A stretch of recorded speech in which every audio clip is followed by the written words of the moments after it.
que entiendan esto. Bueno, en el libro de Daniel, ¿recuerdan? Fuimos a través de Daniel hace un año más o menos. En el capítulo 9 se hace referencia a la abominación de desolación. Y según nuestro entendimiento, cuando analizamos Apocalipsis capítulo 13, Segunda Tesalonicenses capítulo 2 y Daniel capítulo 9 y 12, tenemos un buen entendimiento de lo que es abominación y desolación. Para que los que toman nota, tomen nota de lo que les estoy, los capítulos y versículos que les estoy diciendo, y lo chequean en casa, ¿ok? Para entenderlo mejor. Según las Escrituras, los judíos van a reconstruir el templo y por lo que sabemos, pareciera que los tratados y acuerdos que van a tener van a ser alcanzados a través de un líder poderoso, sabio, astuto, que se va a levantar para dirigir la comunidad europea. La comunidad europea ya está, los países europeos unidos. Se va a levantar este líder, que todavía no lo conocemos, y de acuerdo a Daniel 9, capítulo 9, él hará un pacto con Israel. Pero después de 3 años y medio, va a romper el pacto y hará una abominación que causa desolación. Bueno, en el capítulo 12 de Daniel dice que este hombre hará que cesen las oraciones diarias, por supuesto en el templo, y los sacrificios que los judíos, cuando tengan el templo reconstruido, van a reinstituir en el templo, o sea, van a comenzar a hacerlo de nuevo. Según Pablo, en 2 Tesalonicenses 2, este hombre va a entrar en el templo de Dios y va a decir que es Dios y demandará ser adorado como un Dios.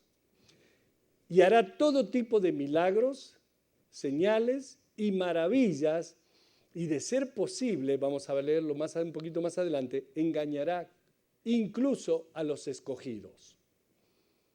Según Apocalipsis capítulo 13, él hará que se haga una imagen de él mismo y esta imagen será colocada dentro del templo y la gente va a ser obligada a adorar a esa imagen. Y a la vez, esta persona va a tener el poder para matar a aquellos que se rehúsen a adorar la imagen. Jesús dice, el que lee, entienda. Cuando veáis la abominación desoladora de que habló el profeta Daniel, puesta donde no debe estar. Esa es la abominación que causa desolación. Esto es lo que causará la desolación o la destrucción que traerá la gran tribulación. O sea, los primeros 3 años y medio va a ser tribulación. Los segundos 3 años y medio va a ser la gran tribulación. Y eso va a ser lo que va a causar la gran tribulación, los últimos 3 años y medio, que empezará esta secuencia de la ira de Dios derramada en la gente.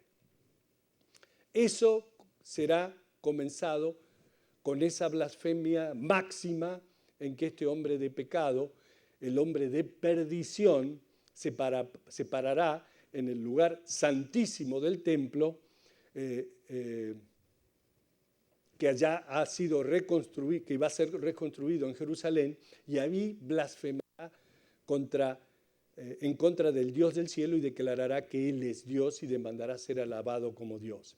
Esa es la gota que derramará el vaso de la rebelión del hombre en contra de Dios. Y Dios allí empezará su acción de juzgar al mundo para que Jesús pueda establecer su nuevo pacto, su nuevo reino, el reino de justicia, gozo y paz. Esto será lo que inicie los 3 años y medio de gran tribulación. Jesús hace referencia a esto y dice, cuando veáis la abominación desoladora de que habló el profeta Daniel, puesta donde no debe estar, el que lee, entienda. Claro, ellos conocían las escrituras del Antiguo Testamento y podían relacionar esto que estaba diciendo Jesús. Entonces los que estén en Judea, huyan a los montes. O sea, no está hablando de nosotros aquí en este país, la iglesia cristiana, que tenemos que huir a los montes. Dice, aquellos que estén en Judea, que huyan a los montes. O sea que eso es para los judíos en Israel. Nadie dice amén. Bueno. Y Jesús sigue. El que esté en la azotea no descienda a la casa ni entre para tomar algo de su casa. Versículo 16. Y el que esté en el campo no vuelva atrás a tomar su capa. Mas ay de las que estén encintas y de las que críen en aquellos días. Orad pues que vuestra huida no sea en invierno, porque aquellos días serán de tribulación, cual nunca ha habido desde el principio de la creación que Dios creó hasta este tiempo, ni la habrá. Este será el momento de tribulación, de mortificación, más grande que el mundo experimentará en toda su historia, incluso peor que los tiempos de Noé. Incluso peor que la destrucción de las ciudades de Sodoma y Gomorra, que bajó fuego del cielo y las eliminó. Peor que Katrina, peor que Matthew, peor que los terremotos que hemos tenido aquí, peor que lo que hizo Hitler con los judíos. El mundo no ha visto nada igual a lo que acontecerá en ese periodo de 3 años y medio. Claro, el problema es que con las armas que tenemos hoy en día, estos escenarios que nos describe Jesús son todos posibles. Estoy seguro que una guerra mundial con el uso de las armas nucleares que hoy existen podría hacer que se cumpla todo el escenario que describe en el libro de Apocalipsis, una tremenda devastación. En el libro de Apocalipsis, desde el capítulo 4 al capítulo 18, tenemos lo que va a pasar en ese periodo. Sin embargo, esta tribulación y la destrucción que se viene no necesariamente resultará de los dispositivos del hombre, sino que vienen como un juicio directo de Dios sobre la tierra. Y Dios estará en medio del juicio que vendrá al mundo. De manera que aquellos judíos que estén en Jerusalén en el tiempo que ocurra esta abominación, están siendo advertidos por Jesús que escapen a los montes.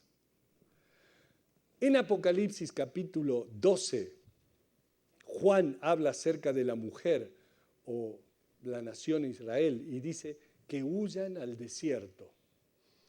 Dice en el versículo 14, Apocalipsis 12, 14, y se le dieron a la mujer las 2 alas de la gran águila para que volase delante de la serpiente al desierto, a su lugar, donde es sustentada por un tiempo y tiempos y la mitad de un tiempo.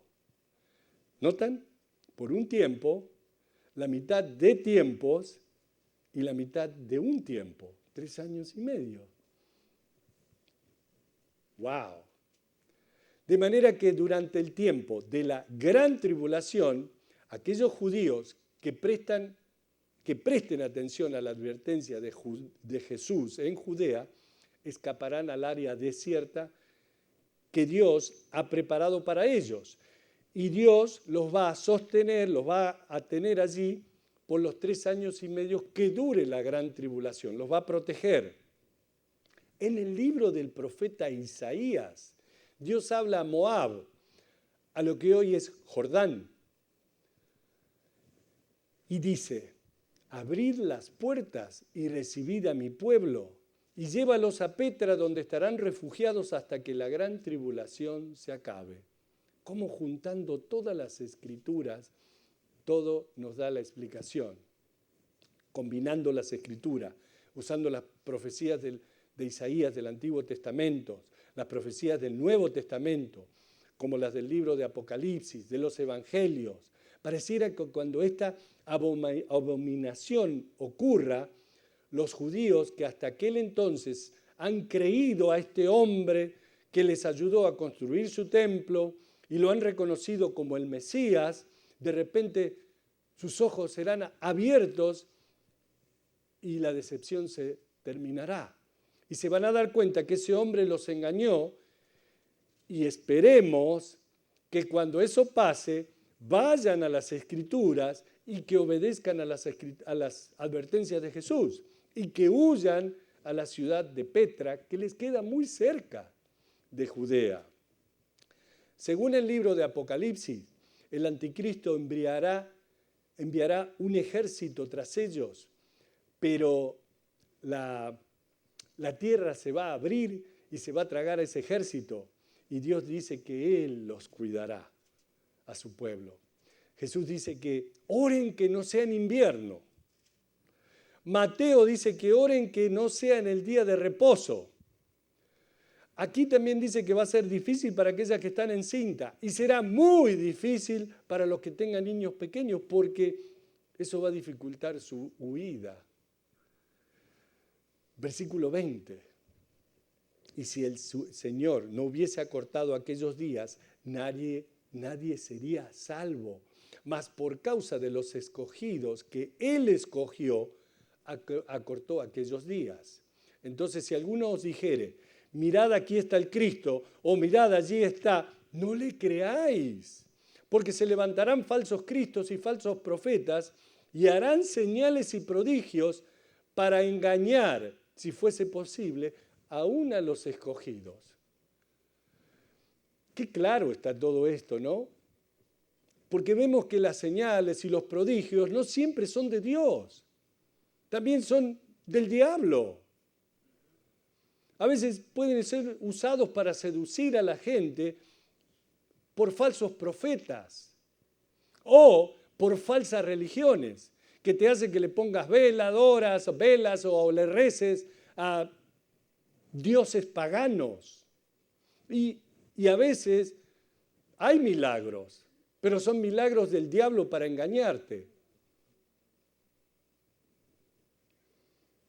Mas vosotros, dice Jesús, mirad, os lo he dicho todo antes, pero en aquellos días, después de aquella tribulación, el sol se oscurecerá y la luna no dará su resplandor, y las estrellas caerán del cielo, y las potencias que están en los cielos serán conmovidas.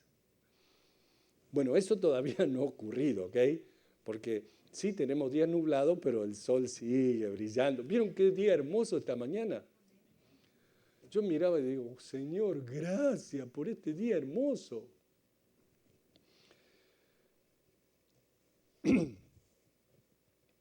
Ahora, otra cosa que quiero decirles. No se asusten aquellos que son cristianos y todavía no saben. Nosotros los cristianos para ese tiempo no vamos a estar aquí, porque vamos a ser llevados. A todo aquel que ha aceptado a Cristo Jesús como su Dios y Salvador va a ser arrebatado o raptado de aquí de la tierra antes de que esto ocurra, de que entremos en ese periodo de 7 años, 3 años y medio de tribulación y 3 años y medio de gran tribulación. Pero aquellos que no han aceptado a Jesús, hello, this is for you, my friend. Si hay alguien que no ha aceptado a Cristo Jesús, si van a estar aquí, van a sufrir mucho y muchos van a tener muertes horribles. Imagínense, oscuridad, la luna no va a resplandecer, las estrellas se van a caer. Hello. Versículo 26. Eso ya es lo último, ¿no? Entonces dice el versículo 26, verán al Hijo del Hombre que vendrá en las nubes con gran poder y gloria. ¡Qué gran día va a ser ese! ¿Cómo va a ser ese día? Glorioso. Después del tremendo sufrimiento, cuando el mundo está casi destruido, el retorno glorioso de Jesús, que vendrá, dice, en las nubes con gran poder y gloria. Esto es después del rapto, esto es después de los 7 años, regresa Jesús. ¿Quién va a regresar con él? Nosotros. Aleluya. Y entonces enviará sus ángeles y juntará a sus escogidos de los 4 vientos. ¿Quiénes son sus escogidos? Los judíos.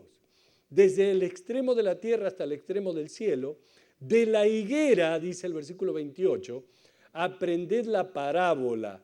Cuando ya su rama está tierna y brotan las hojas, sabéis que el verano está cerca.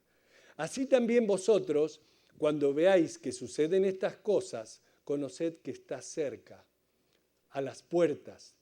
De cierto os digo que no pasará esta generación hasta que todo esto acontezca. El cielo y la tierra pasarán, pero mis palabras no pasarán. En el Antiguo Testamento y en las parábolas, la higuera era una referencia a la nación de Israel.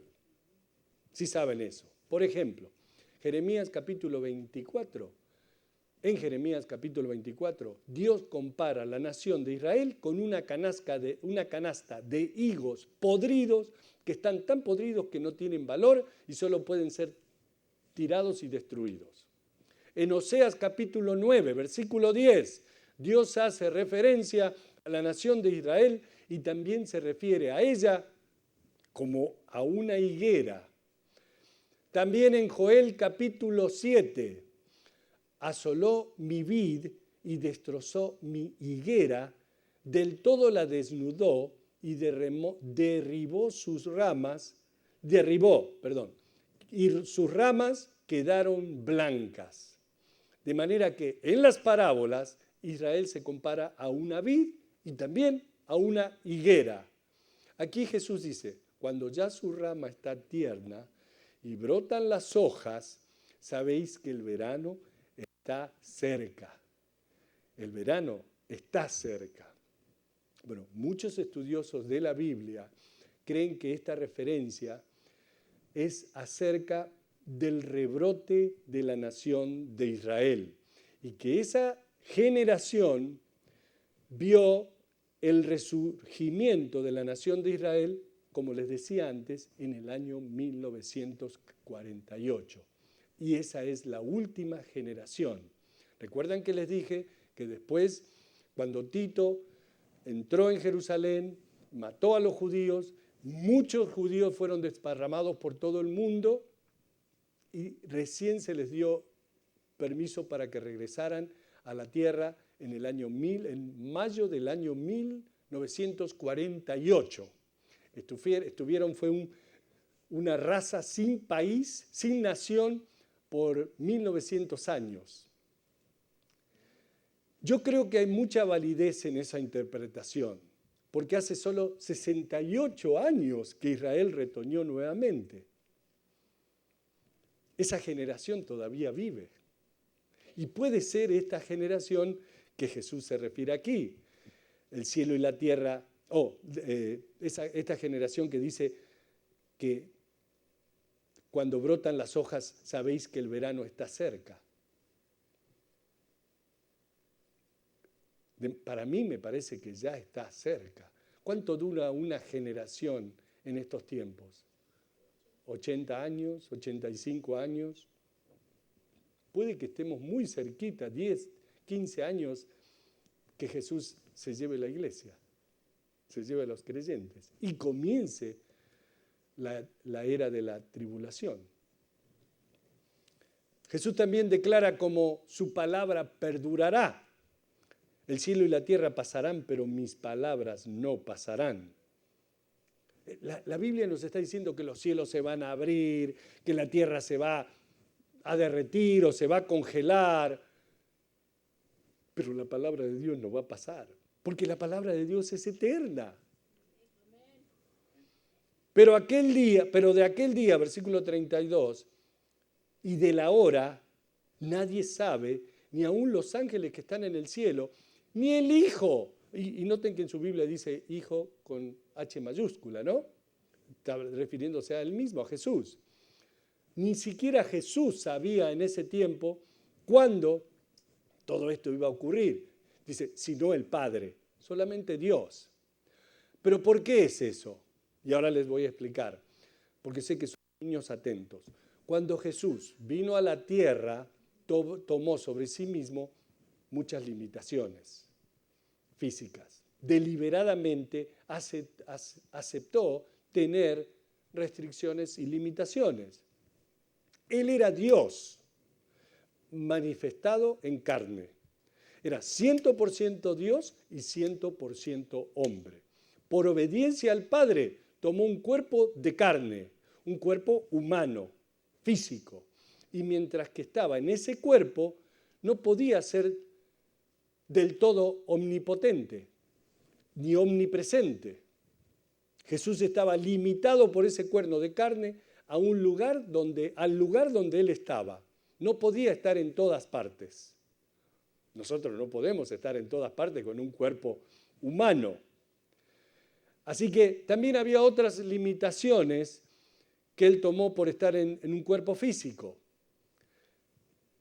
También había una limitación en lo referente al reconocimiento sobre el día en que iba a regresar. Él dijo, ni siquiera yo sé eso. Ningún hombre lo sabe, solo el Padre. Ahora que Jesús ha sido glorificado y está en y con el Padre, sí lo sabe. Pero mientras que estaba aquí, en las restricciones de este cuerpo, tenía limitaciones por existir aquí en la tierra con su cuerpo físico. Por esa razón, sería una locura que un ser humano pretenda tener alguna revelación divina o algún entendimiento sobre las Escrituras y que asegure saber el día y la hora en que el Señor va a venir.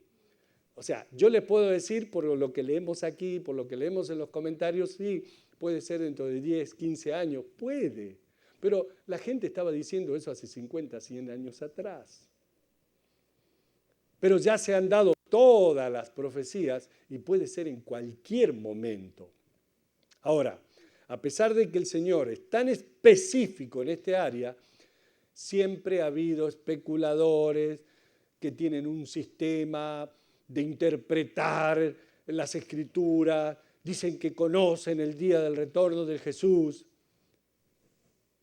Jesús dice que ningún hombre sabe el día ni la hora. Entonces, ¿qué debemos hacer? Díganme ustedes qué debemos hacer. Bueno, no hace falta, Jesús lo dice aquí, versículo 33. Mirad, velad y orad, porque no sabéis cuándo será el tiempo. El Señor puede venir en cualquier momento. Y el mejor consejo es velad y orad. En otras palabras, estemos listos. Listos. Mirad y velad y orad, dice el Señor, porque no sabéis cuándo será el tiempo. Es como el hombre que yéndose lejos dejó su casa y dio autoridad a sus siervos y a cada uno su obra y al portero mandó que velase. Velad pues, porque no sabéis cuándo vendrá el Señor de la casa, si al anochecer o a la medianoche o al canto del gallo o a la mañana, para que cuando venga de repente no os halle durmiendo. Y lo que a vosotros digo, a todos los digo, velad, velad. ¿Saben lo que es velar? Esperar, estar con las pilas encendidas, esperando la llegada del Señor. Esto puede ser en cualquier momento. Y hemos estado dormidos. La iglesia ha estado dormida. ¿Por qué? Porque tenemos muchas distracciones. Y con esto no te quiero sacar de tu hábitat perfecta y de todos tus beneficios que te ha dado el mundo. Pero es para que estés atento, estés atenta Aquí Jesús es bien claro, porque puede pasar en cualquier momento que el Señor diga, ¡chum!, vámonos. Entonces, velad, dice, orad. ¿Qué más dice? Mirad, velad y orad. Mirar, estar atentos a lo que está pasando en el mundo. ¿Qué es lo que leímos que tiene que pasar? Guerras, rumores de guerras, terremotos. Bueno, eso está pasando. Más que nunca hoy tenemos que estar preparados. ¿Qué significa eso? Que no te agarre el Señor, que venga el rapto y te encuentre en medio de pecado.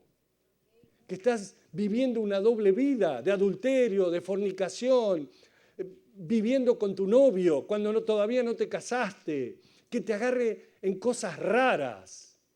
Eso es lo que está diciendo. Si estás de novio y quieres vivir con tu mujer, cásate. Vive, y si eres cristiano. Si no, no eres cristiano, eres un hipócrita. Perdóname, pero tienes que estar listo. Y te lo tengo que decir para tu propio bien, porque si no te vas a quedar. Yo, de verdad, oro y le pido a Dios que yo no me quede. O sea, puedo yo estar viviendo también una doble vida. Y le pido oración a ustedes para mantenerme firme en las cosas del Señor, porque no me quiero quedar. No quiero que ninguno de ustedes se quede por información mía. Entonces, si estás viviendo una vida de pecado, arréglate con el Señor. Ponte las pilas. Es el momento. Jesús está bien claro aquí hoy, más claro que nunca. Por eso la palabra de Dios es eterna y no cambia. Aunque muchos te dicen de que, oh, no, este Dios hoy es más paciente, oh, es más tranquilo. No. La palabra de Dios no cambia. Nunca cambió y nunca va a cambiar. Porque Jesús dice que la palabra de Dios no cambia. Es eterna. Velad. Dice, para que cuando venga de repente no os halle durmiendo. Hello, que no te agarre dormido. Viendo Sky, DirecTV, Dish Television, Cox, y todos con los 7.000 canales que tienes en tu casa. Y pasando por programas pornográficos. No, que no te agarre así. Que te agarre orando, que te agarre siendo ejemplo con tus hijos, que nos agarre acá en la iglesia. Amén. Vamos. Si hay alguien aquí que todavía no conoce al Señor, que no ha aceptado a Cristo Jesús, ¿sabes qué?